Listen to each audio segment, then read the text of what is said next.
Hi there, I'm Karen Dunn of KMD Productions.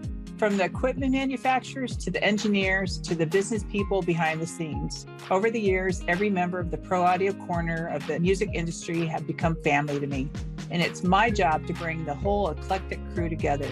Each episode, I'll introduce you to one of these characters and open a window into my world of creating community in Pro Audio. Thanks for tuning in to One and Dunn.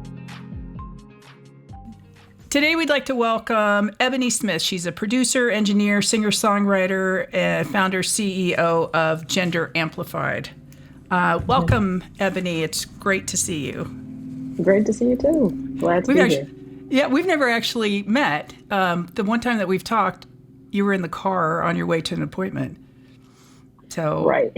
So this is the first meeting. Yeah. So I've seen your face on. Yeah, I've seen your face on Instagram. I saw you a lot during all the Grammy stuff. Was that fun? Yeah, it was. It was just great to be in LA. It's the first one since the pandemic in Los Angeles. So it was great to be here. And, it's an opportunity to see everybody that you've worked with over the years and just really catch up. The music community is very small. Yeah, it is. Very small. Oh, yeah. Before we jump into the regular part of the podcast, I want to just tell you how excited I am that you're going to join us for our NAMM panel on the importance of mental and physical wellness for a successful long-term career in the audio industry, which is a long, long title, but I think it's important. And it's going to be Friday, April 14th at 2 p.m. So sign up for NAMM so you can come see the panel. So thank you for being part of that. Of course. So let's get to it. You are currently you're busy. Let me just say that first. I can't believe how much you have going on. So you're currently the in-house engineer producer for Atlantic Records, and somewhere you found time to found Gender Amplified. Can you tell us a little bit about your career path and what drew you into the music industry and to studio work? Right. So as a young person, probably in my late teens, I developed an interest in music tech and music technology. Why? I got a campus. Why? I got a campus job. Sorry. Why did that interest you, music tech? What drew you to that to start with? Yeah, so I got a campus job at my college that it was really just the only campus job I wanted to do. Mm-hmm. It was like either be like a desk attendant or, organize books in the library, and I was like, I don't want to do any of that. So the music tech job was like the only job. And I really, there was a list of jobs. I think it was like at the bottom of the list. Uh-huh. I was like, I could do that. It sounds like, gear and microphones and setting up audio equipment. And I was like, that sounds cool. It was kind of slightly before smart rooms. Mm-hmm. So if you needed a PA system in a room, it had to be physically set up. Right. So at any given time, you could see me wheeling a mixer and, monitor wedges around campus, up and down flights of steps and up and down elevators. That was the job for 4 years. It was excellent training in audio and signal flow. And I was also a musician. So once I learned that the same technology that I used at my job could be used to record my compositions with it. At the time, I couldn't really read music, but I was always composing. Mm-hmm. So I wanted a way to take down my compositions, which were very intricate, very complicated. I couldn't really notate it properly. So I started checking out some of the recording equipment. Actually, we had a few field recordings. Uh-huh.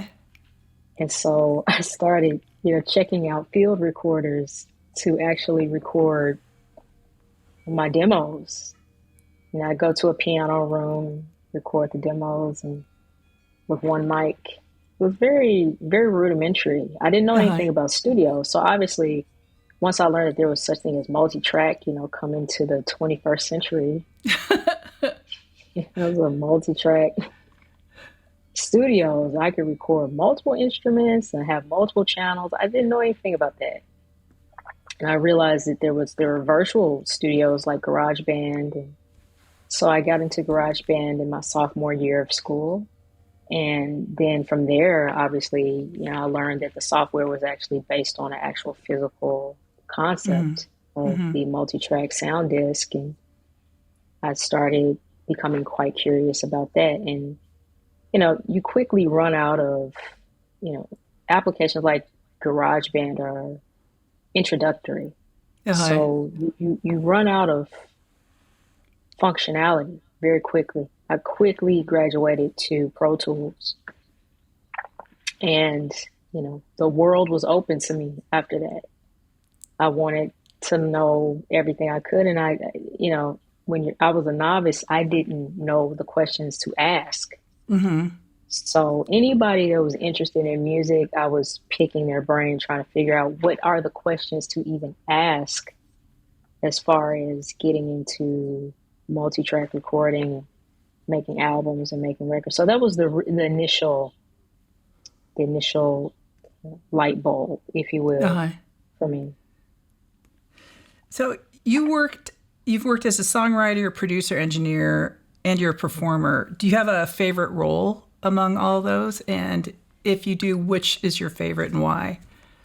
Probably producing, yeah, because a producer is the holder of the vision and is Oh, also interesting. responsible for the entire production from inception, from song inception to the finalized master. I like at least having some sort of supervision over all of those processes because each one is so intricate, but each one determines the presentation of the music. So, just to be a songwriter, for example, and write a song, to really have no say over how it's recorded, the Right. production elements that are used to bring your words to life or the melodies, it to me is isolating. And a producer is responsible for ensuring that every participant is seen through the process. And That how the do you do lyrics that? is lyrics. It's all in preparation. I think it's all in communication as well.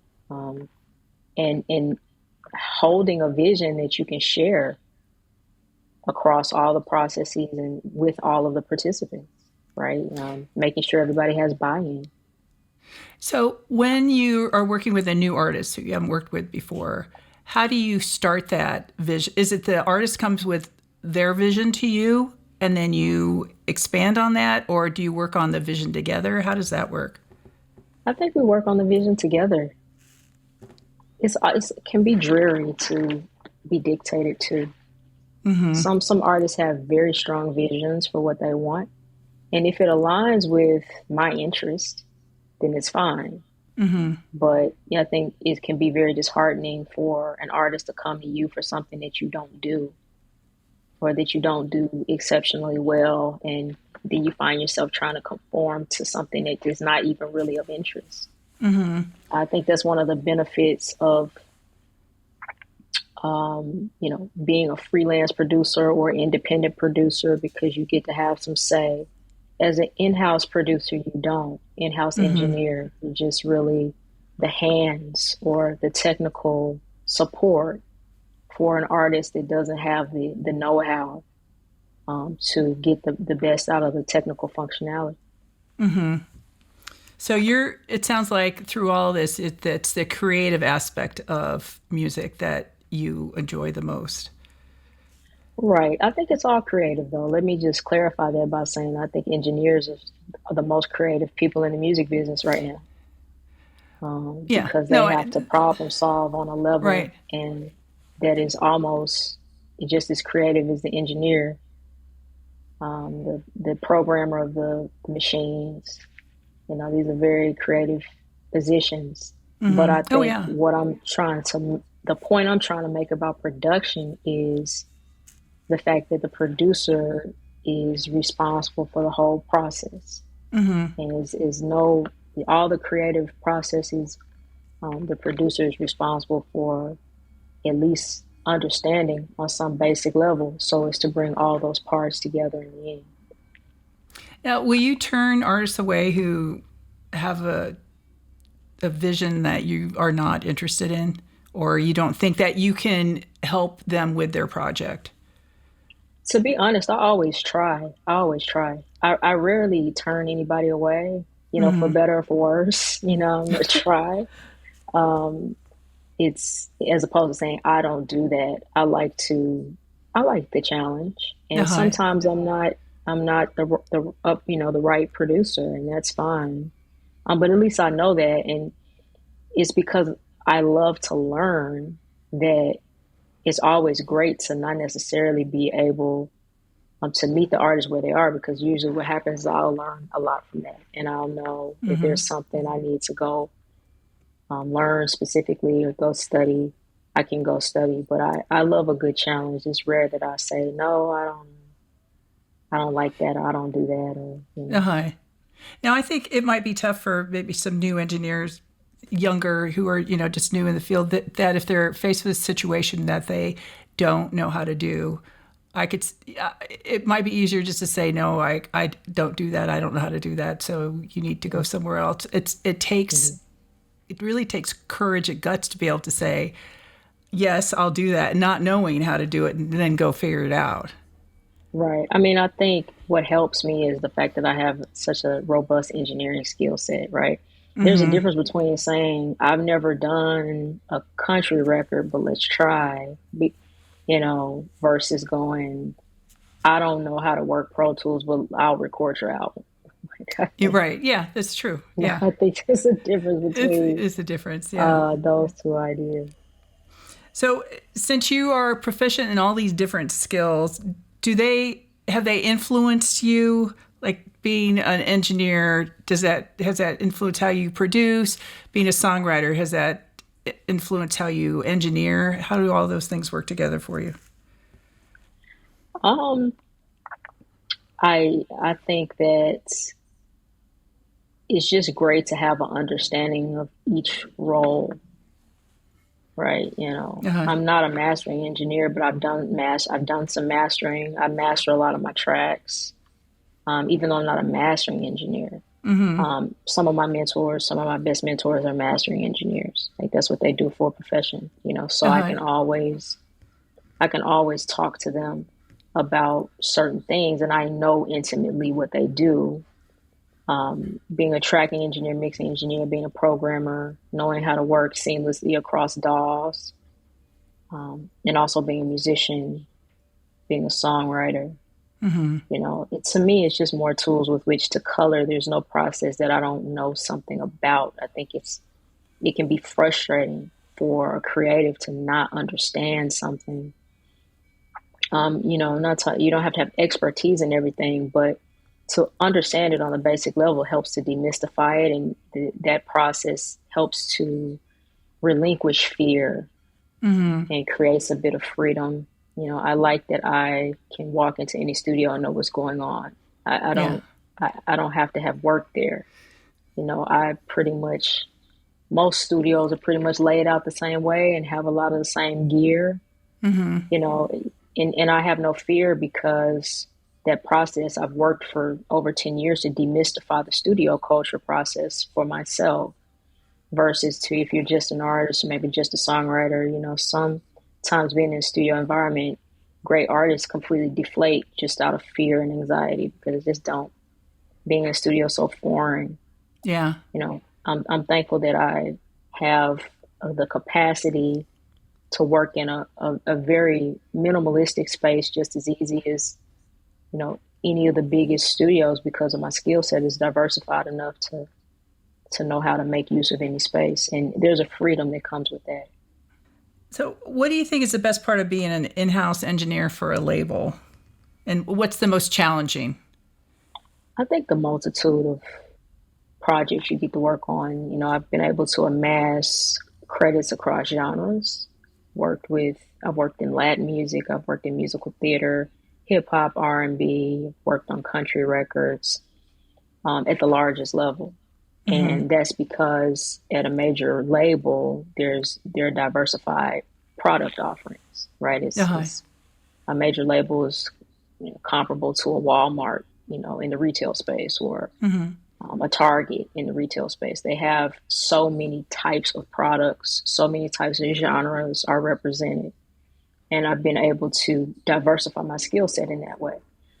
One of the drawbacks is the fact that you're in house, so it's a little more difficult to get points on the back end. You're work for hire, so you don't necessarily get the credits. Even sometimes, having to really lobby for your credits and your points can be a struggle that can be disadvantageous. So when you're engineering in-house, what do you do? When do you know to add your flavor, and when do you let the producer artist guide? Because if there's someone producing, right, so if they're coming in with your attitude, they have the vision, right, and so they want you, they know what you should be doing. But if you're the engineer, how do you work within that environment? Right. As an engineer, I'm the simply put the technical liaison between the artists, the producers, and the equipment. My job is to serve and helping to technically bring forth the vision. In my opinion, the way I've always played it is it's not necessarily my place to offer input on lyrics or music or composition or any of the creative elements. My job is to assist in whatever the needs are pertaining to the session. If I need to put up a microphone, if I need to record a vocal, if I need to record some drums, if I need to mix it, the producer will come in with a directive, and it's my job to fall in line with that and to be always anticipating whatever the needs are and being of service in that way.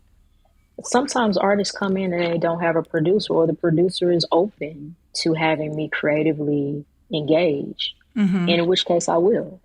If I have ideas, if I have input, then I'll put those ideas forward. If I don't, I will, pretty much relegate myself to recording and mixing whatever the engineering requirements are of the session. Okay. Jules wants me to ask you this question. Do you have a favorite microphone, and why? These days I'm using the C800 Sony microphone, which it just sounds great on everything. I can use it on pretty much any artist, and it sounds amazing. And combined with the proper preamp, which for me is always a Neve 1073 or a Neve 1081, and just a compressor to kind of tap it and keep it in line and attenuate some of the higher dynamics, more voluminous dynamic moments. Then that's typically fine for me. Other mics that I like, and the question about mics is a deep question. I'm specifically talking about vocal mics. I'm just going to go ahead and give you some parameters. So I'm specifically talking about vocal mics, and some other vocal mics that I like and I've used over the years include the Telefunken 251. I'm a big fan of it. It has a nice rounded high end. It's fairly pristine, and it's great for a pop vocal. I find that the C800 has slightly more versatility. Another really great vocal mic for me is obviously the Neumann 47 or either a 48. It's also really great. Tube mics, condenser, large diaphragm microphone. So, which and they sound pretty good on anything, kind of depending on what the application is. But I would say those 4 mics are pretty awesome to use. Okay. And as an independent, do you have a favorite studio? Because I'm sure you've worked all around the country, right? Do you have a favorite studio to work in? I have. I'm lucky to say that I have worked a lot of different places. And I don't have a favorite studio, which is funny because I have a number of studios that I think are consider homes. I think it kind of depends on where I am in the country. Right now in Los Angeles, I gotta admit that I enjoy working at Glenwood a lot. Yeah. I enjoy, and I've got some really great recordings out of there. So it's great equipment, and the environment is top notch. Now, do you split your time between New York and LA? I don't split my time, but I'm in New York a lot. I'm mostly in LA and Nashville working these days. Okay. and but I'm in New York probably 4 or 5 times a year to Okay. record. Yeah. Uh-huh. Okay. How do you support your creativity between producing, songwriting, and engineering? It's important to me to always put out my own songs too. That's how I let my hair down, allow my whatever eccentric ideas I have run Mm-hmm. wild because I can be quite eccentric in my interest as musically and Uh-huh. quite I'm always intentional, but I can be quite unorthodox with Mm-hmm. some of my production ideas and Uh-huh. making sure I continue to release my own music where I have complete and total control. I'm not beholden to an artist and their vision or whatever marketing timeline they may be on. Mm-hmm. I can just push forward an idea because I think a producer is just an artist. It's just another way of saying an artist. The skill set is maybe slightly more technical, but a producer is an artist, so I have to continue to put art in the world and curate the release of that art. And, that helps me quell what any type of angst I may have, Uh-huh. creative angst I might have, working for other people all the time. You just dropped some new music a week or two I ago. did. Can you talk a little bit about that? Yeah, so I wrote a song 10 years ago, well, yeah, 10 years ago called Pills, Uh-huh. and I produced it in my bedroom, or at the time I wasn't working for a major label or in the music business. I was just aspiring. I wrote a song that spoke about anxiety, particularly pertaining to, I guess I would say, uncertainty in life, um, Mm-hmm. and also misfortune in life, and how that can produce anxiety um, in an individual. And just the song deals with a lot of very, very real and I would say relatable concepts of life pertaining to parentage, absentee fatherism, student loans comes up, Mm-hmm. um, and also just relationships, relationship to self, relationship to environment. I mentioned New York City, which is where I was living at the time. I actually Mm-hmm. recorded the song in Harlem, so I, made that track 10 years ago and sat around on a hard drive for a lot of years and I just decided to put it out, because, hoping that the song will find its way and somebody will be able to make use of it. And I've gotten good feedback on it, so I feel positively about it. Good. What did you do to update it from 10 years ago before you released it? Very little other than the mix. I spent a lot of time, I actually mixed it at Glenwood. Mm-hmm. And I spent a lot of time on that mix going back and forth and back and forth and back and forth, changing like little things. I didn't want to change any of the production elements. I just wanted to sonically enhance them Uh-huh. and update it. So I didn't change any of the elements as far as like the actual samples that I used or any of the tones, but Mm-hmm. I definitely wanted to come in and carve out space because even though the track is quite sparse, the important thing is to make sure that every lyric is audible and that there's an environment created around the track. Even though there's a lot of busy elements, it sounds cohesive and there's Mm-hmm. an environment. You can hear it in a very specific environment. So, and also there's this kind of weird vocal processing on the lead vocal. So I spend a lot of time dialing it in because what can happen is when you over process a vocal in that way, it can start to introduce artifacts that I would say sound quite harsh, especially digitized music, Mm-hmm. because you don't have the full amplitude resolution that you would have otherwise in the full bit depth. Uh-huh. So you have to understand I was working with different equipment at the time, so I Right. wasn't recording at the highest resolution. So I started to hear artifacts and things that made the vocal sound quite harsh. So I spent a lot of time trying to create um, a sense of a more pleasant sound as far as the vocal without losing some of the effects processing that I applied originally. Okay. Well, good luck. I hope it does really well. Thank you.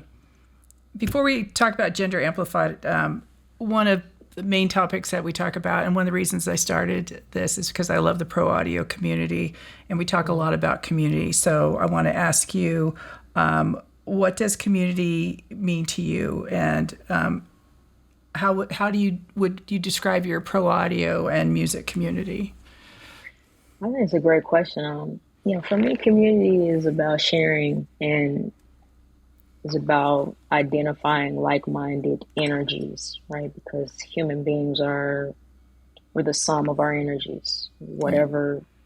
Whatever energy we're putting off, it attracts energy. And when you get people of like mind together, and you create an environment that is engaging, socially invites people into consciousness. They're into a shared consciousness and a shared dialogue in the way that the audio communities do.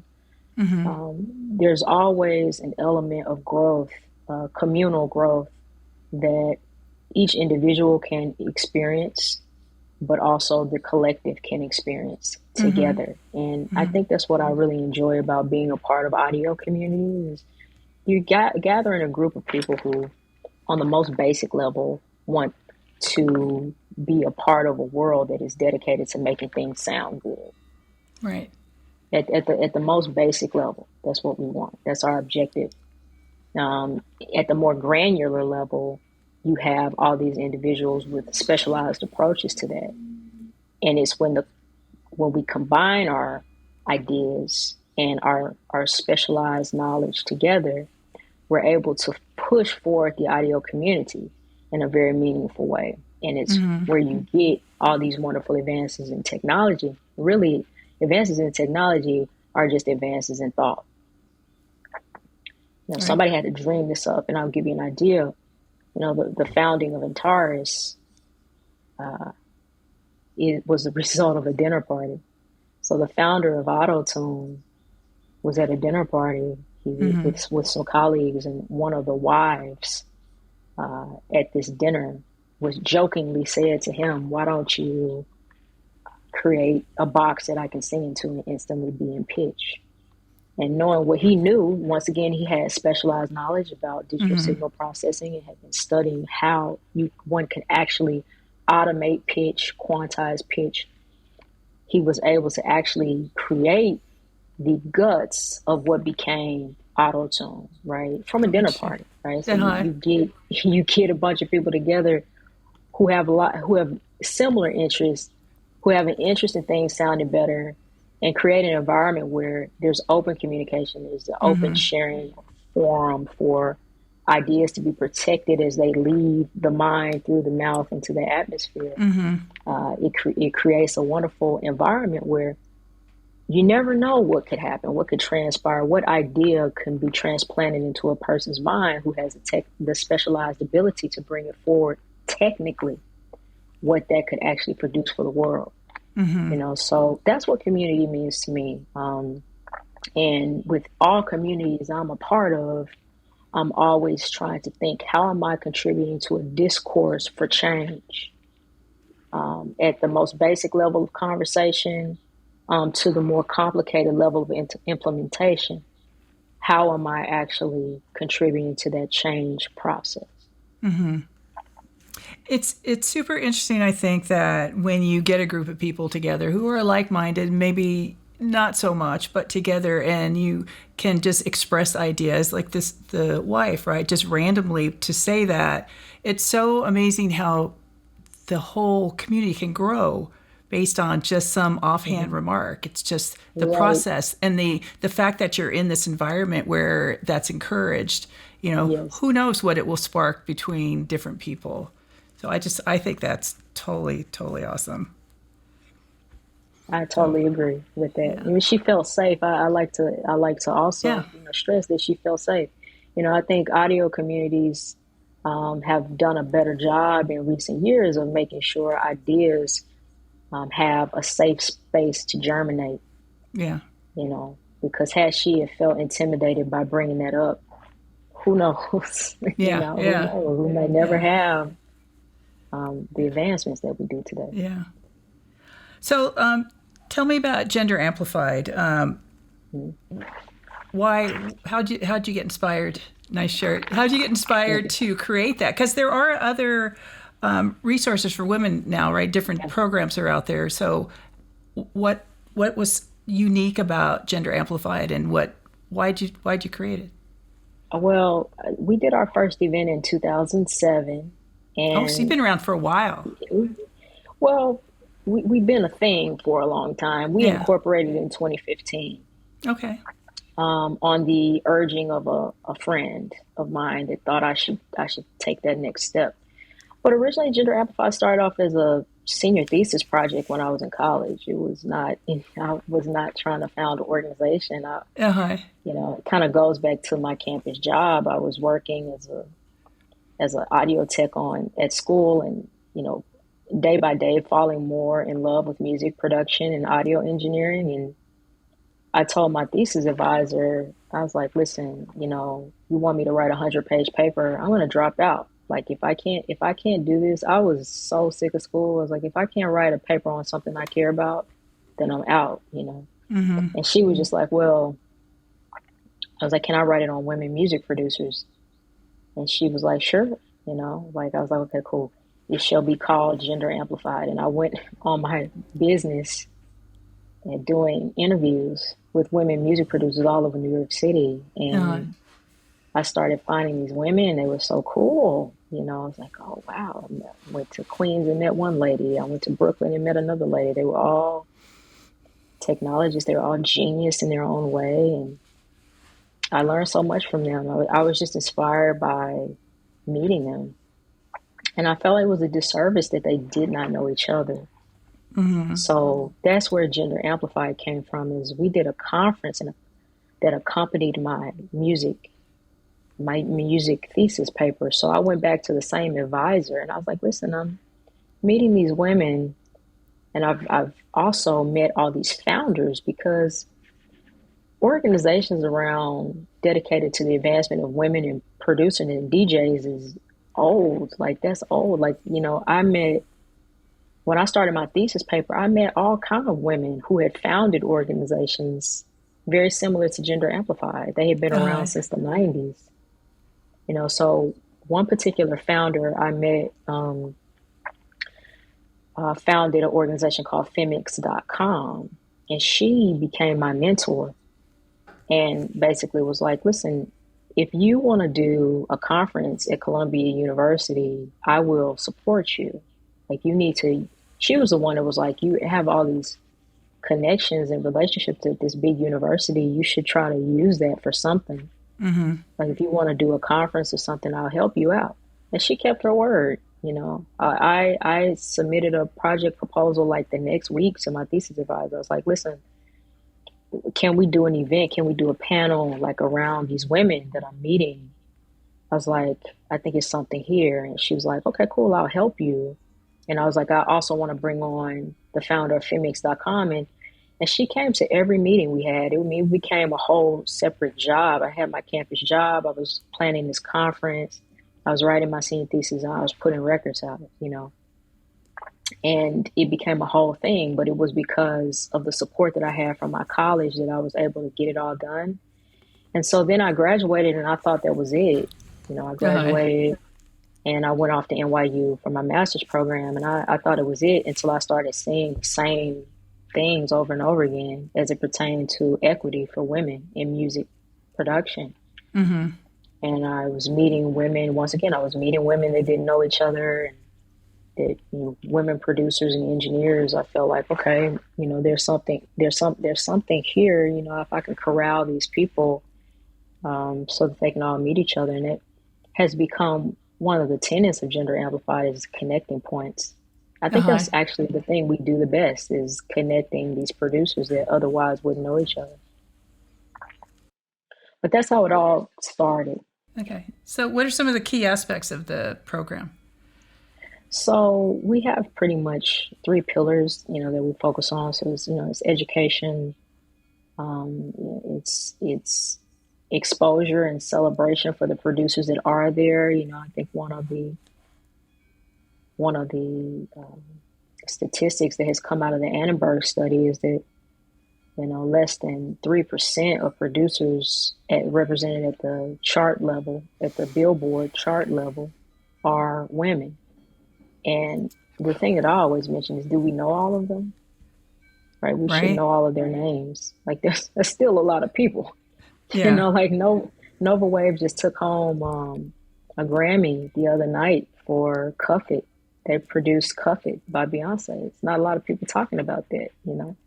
It's like, for the women that are there, do we know them? So recognition and exposure is one of our tenets. Education is another one of our tenets. And the third, and I would say most important tenet, is professional development.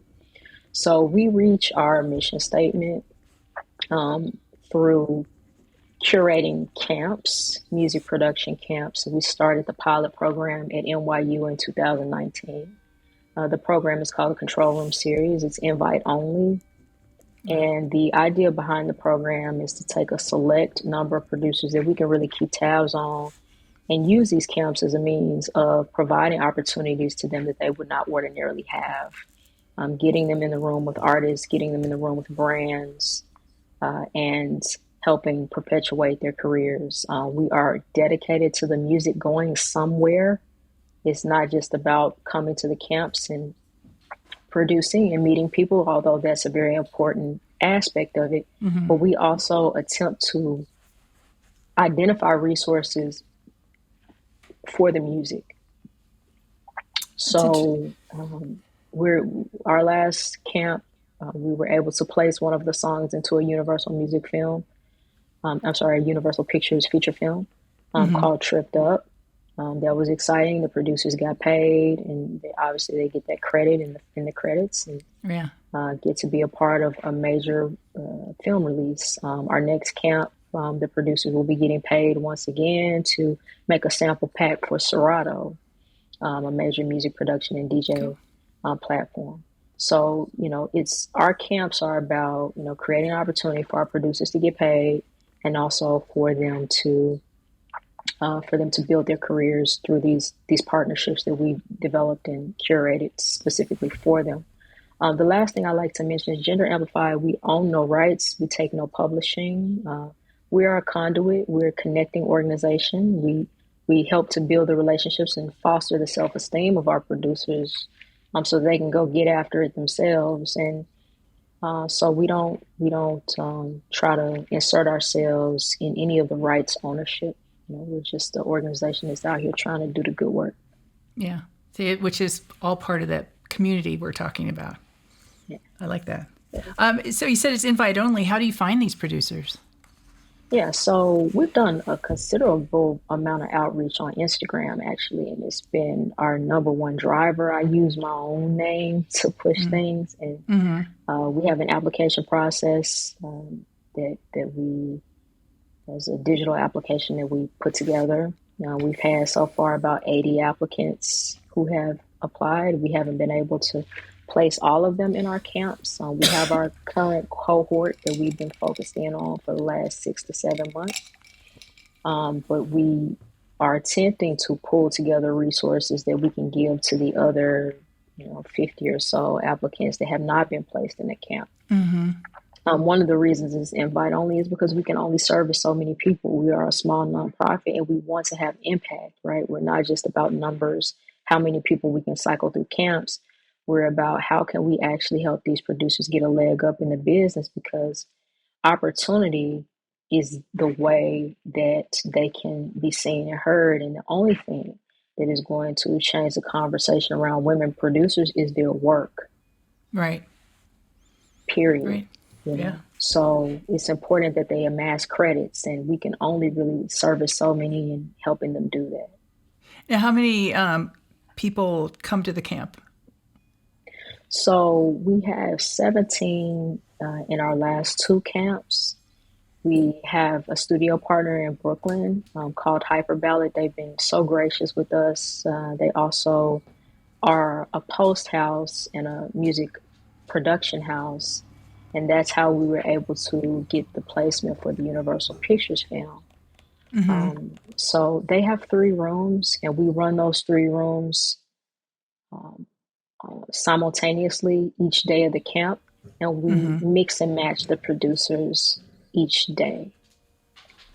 Is there, are they all ages, all experience levels? How is there, what's the age range of people who apply and that you actually have at the camp? So we're 18 plus. Our current camp, we don't work with minors currently. We don't have the capacity to do so, but we do try to partner with organizations that do work with minors. We're 18 plus. I think our youngest camp participant this time around is 21, was 21 when the camp started. Our oldest is 40 years old. Okay. And what level of experience do they have? Is it all over, or is it? It's really interesting, and that's one of the key questions that we have on the application is, first of all, how do they identify, how do they see themselves? We have quite a few programmers. Quite a few of the producers have admitted that their strength is in songwriting and composition, but the pandemic forced them to learn how to program. So they've actually developed a producer skill set out of necessity during the pandemic. Some are stronger in engineering. Some are not so great in programming, but they're really great at playing instruments. So we ask the questions and really try to get a demographic and a profile for each producer so we know how to pair them. Our rooms are 3 to 4 producers to a room. We have an A room, a B room, and a C room. In our A room, we have 4 artists in that room, typically 4 producers, and the other 2 rooms are smaller rooms. So we'll typically have 3 producers in those rooms. But we try to combine producers who have a skill sets that don't necessarily overlap. So if we have a producer that can top line as well, we try to pair them with somebody that's good at engineering and somebody that maybe plays an instrument so that we can round the rooms out and everybody is properly placed. Nice. Okay. If someone were moved to get involved in an organization or to start their own, now that you've done this, what would you tell them? What would be your words of advice for them? Get started, and don't listen to people's advice. Okay, let's talk about. Just put some people on a group chat. Just get started today. Yeah, there's no time like the present, right? Yeah. So you're also the governor of the New York chapter of the Recording Academy, correct? Yeah. Okay. Yes, that's correct. When do you have any downtime? I was thinking about that today. Because it's like, it's fortunately, I love everything I'm doing, and I've been able to curate a life and a career that I like, and that I want to show up for every day. And so I don't feel tired a lot. I'm up pretty early, 5-ish, 6 o'clock. I'm down when I'm down, and it's just, I like what I'm doing. I like my life, so. Okay. How'd you get involved with the Recording Academy? It's really funny. I have to give a big shout out to Ann Mincielli, because Ann Mincielli was the one, and I will forever be indebted to Ann. Ann is a light, so many levels. She's a powerhouse. She's a master engineer. She's a boss, studio owner. She's always somewhere on the cutting edges of music technology, trying to figure out how do we push this industry forward? How do we get the best sound quality? So she took an interest in me, and it was her idea, actually. Oh, wow. She was like, if you want me to connect you to the people at the Recording Academy, just say less, and she did that. That was probably, I think, 2016 or 17, and I've been active ever since then. What's your favorite aspect of board service? I think, first of all, the community. I like sitting around the table with people who are human beings and have a passion for seeing the academy grow. I also love the initiatives that have been ushered in through Harvey Mason Jr. and Felicia Butterfield Jones when she was there, Ryan Butler as well, and Ruby Marshall. I gather that they are individuals, and even though Felicia is not no longer with the Recording Academy, I would include her as well. I think that they are individuals who want to see growth in the music business and want to really see the Recording Academy live out its mission to bring music to the world and to be of service to music creators and of service to the larger ecosystem of listeners, music enthusiasts, music makers, so forth and so on, because we contribute such a wonderful thing to the earth. Music is the number one export, I would say. It's the thing that we don't outsource. It's one of the Yeah. few things we don't outsource. It's just we're so good at it, and the whole Yeah. world recognizes how good we are at it. And the Recording Academy is one of the holders of that, one of the holders of that legacy and that tradition for American people and American music. And I like that I'm a part of a governing body that is responsible for protecting that export and the people who make it. What kind of voice do you have with the Academy? Whatever voice I can have, I was just at the producer and engineer advisory board meeting the other day, and I just kind of went in about AI at the end of the meeting. We had like 5 minutes left, and I was just like, we need to be, this committee needs to be paying more attention to AI. And I was like, I will spearhead a subcommittee to do that, and I put some ideas on the table. And, what I really love is people immediately jumped all over it. They wanted to be a part of it. They were engaged with what I had to say. And it was instant activism. And, that's what I appreciate is that anybody can bring an idea to the table and it could be instantly championed, and we could push forward ideas together. There's nothing that will be turned away or overruled. How would you describe the importance of belonging to organizations like the Recording Academy as a creative or a professional in the recording industry? The framework, the Recording Academy has insight into the ecosystem of the music industry. There's so many different organizations. It's an industry of industries. So you have the labels, the publishers, the audio tech companies, the performance rights organizations. You have Capitol Hill. You have the educators, the music educators. You have the practitioners, the artists. You have artist managers. It's an industry of industries. And the Recording Academy has this bird's eye view of all of it. There's no space that the Recording Academy doesn't touch, whether it's Capitol Hill and advocacy, whether it's music education through Grammy U, whether it's health and wellness through Music Cares, whether it's, DEI through Women in the Mix, right? There's so many initiatives, and whether it's audio and tech through obviously the producers and engineers wing. There's so many avenues to explore, but it's all within the context of this larger concept of the music industry being an industry of industries. And there are very few organizations as multifaceted as the Recording Academy is, as not only identifying all these different industries, but helping to congregate them and bringing them together in a way that I believe pushes music forward. Now, no organization is perfect, and especially the Recording Academy with its mammoth vision and its larger than life reputation.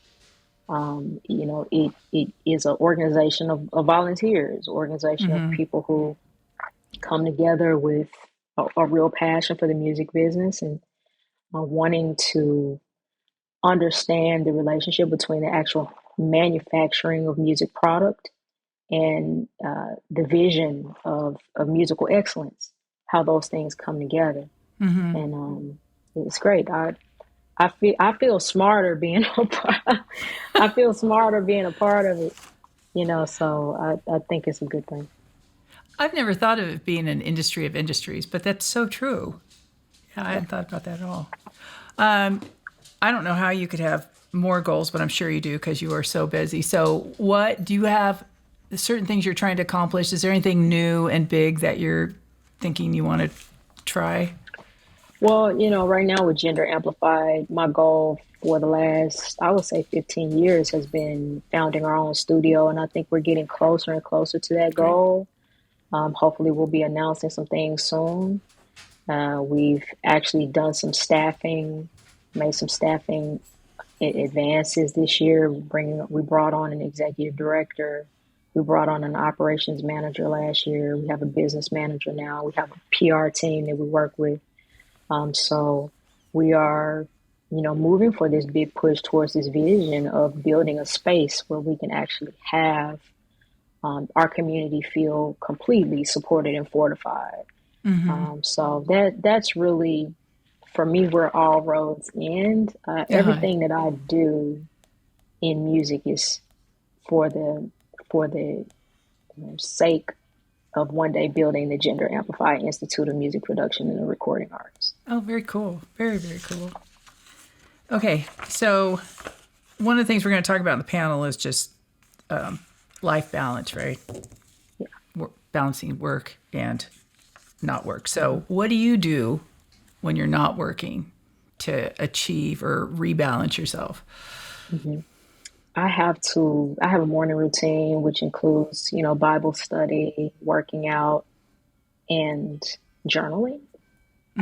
So those are kind of the things I don't compromise. I have to do those things, and I probably could schedule my meetings a little earlier, but I have to get up and calibrate. That's how I calibrate. I have to practice mindfulness, and when I wake up, there's already things going.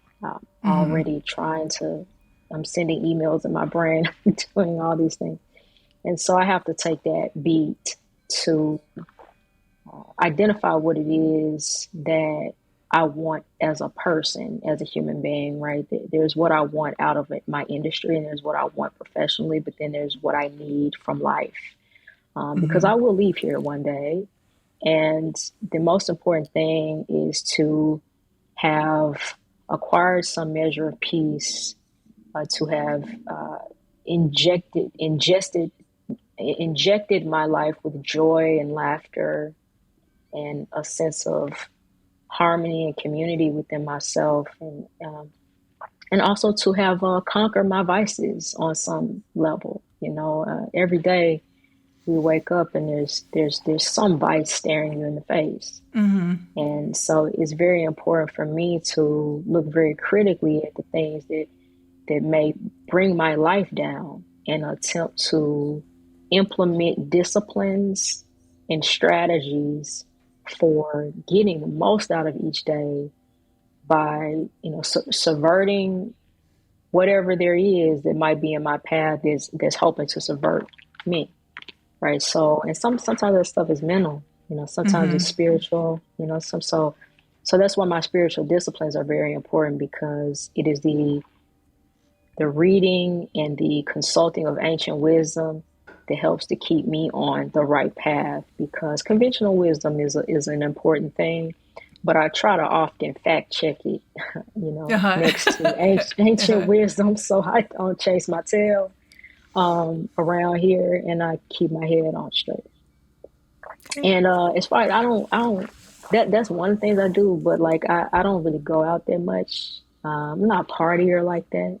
But I do hang with my family when I can, and my friends, of course. I love my friends dearly, and when I see them, it's always great. Yeah.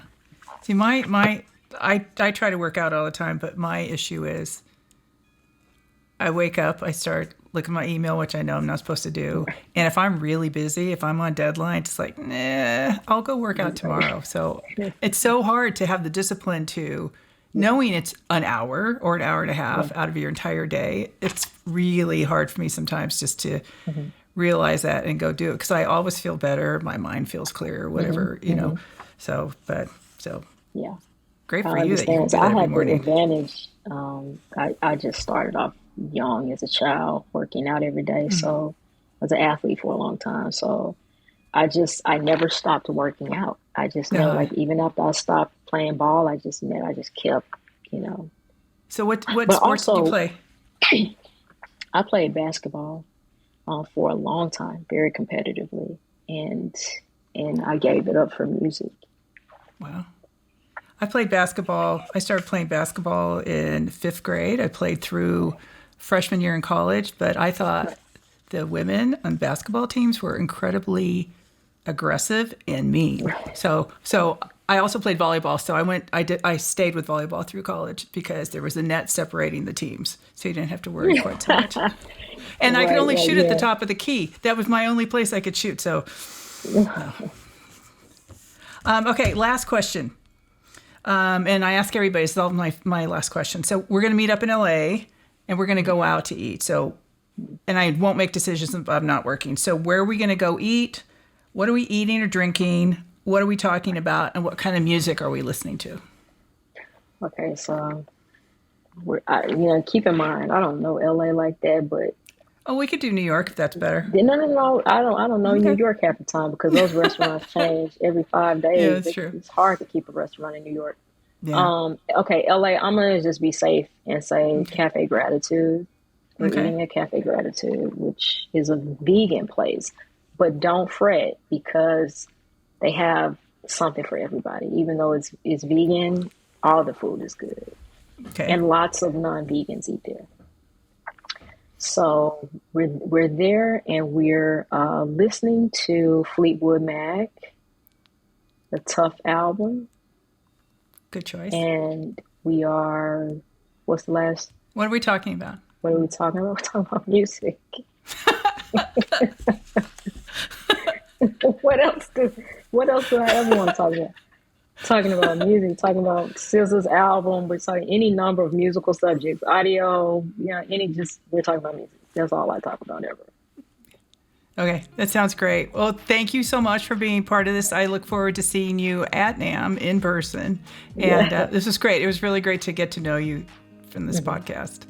Likewise, it's great. And thank you for having me. And looking forward to seeing it out there in the world. Okay.